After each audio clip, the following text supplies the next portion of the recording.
Welcome to my channel. আজকে আমি আপনাদের বাঁধাকপির অন্য ধরনের একটি ভাজি করে দেখাবো। এখানে আমি মাঝারি আকারের একটি বাঁধাকপি ভালোভাবে কেটে ধুয়ে নিয়েছি। নর্মালি ভাজির জন্য যেরকমভাবে বাঁধাকপি কাটা হয় সেরকমভাবে কাটলেই হবে।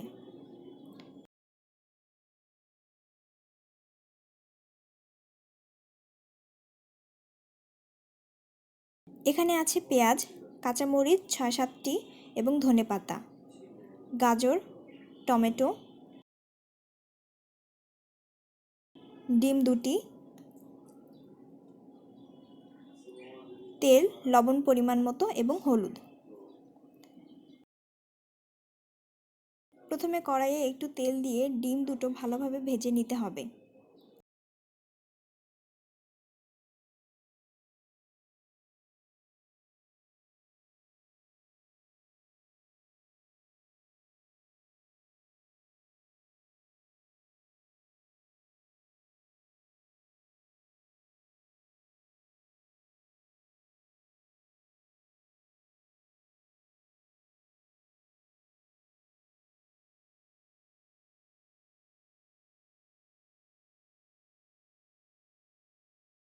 ডিম ভালোভাবে ভাজা হয়ে গেলে প্লেটে উঠিয়ে রাখব।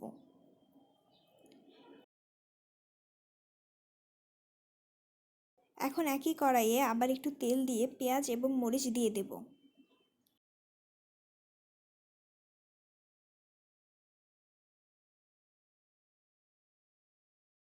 আমার এখানে মরিচগুলো বেশি ঝাল না, তাই আমি একটু বেশি দিলাম। আপনাদের যদি কাঁচা মরিচগুলো ঝাল হয় তাহলে আপনারা পরিমাণে একটু কম দিবেন।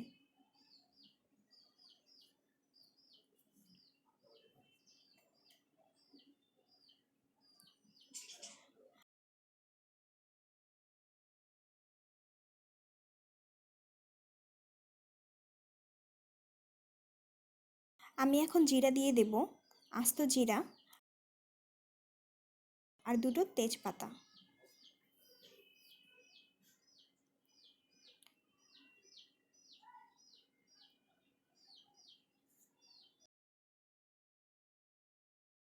এখন আমি কেটে রাখা বাঁধাকপিগুলো দিয়ে দেব। এখন সবগুলো ভালোভাবে মিক্স করে নিতে হবে।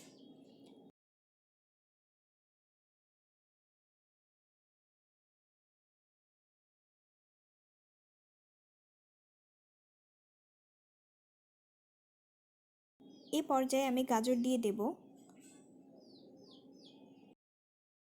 আর দিয়ে দেব লবণ পরিমাণ মতো এবং হলুদ। সব কিছু ভালোভাবে নাড়া দিয়ে ঢাকনা দিয়ে কিছুক্ষণ ওয়েট করব।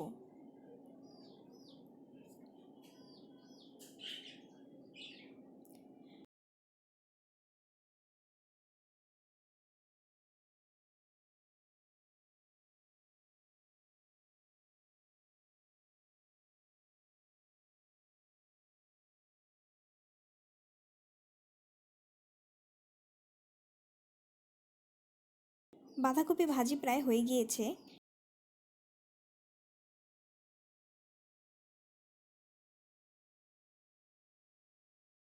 এখন আমি এ পর্যায়ে টমেটো দিয়ে দেব আর কিছুটা ধনেপাতা।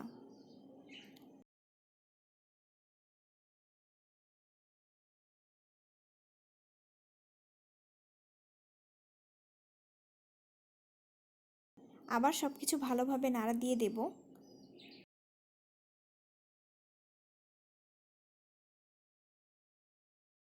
এখন ভেজে রাখা ডিমগুলো দিয়ে দেব।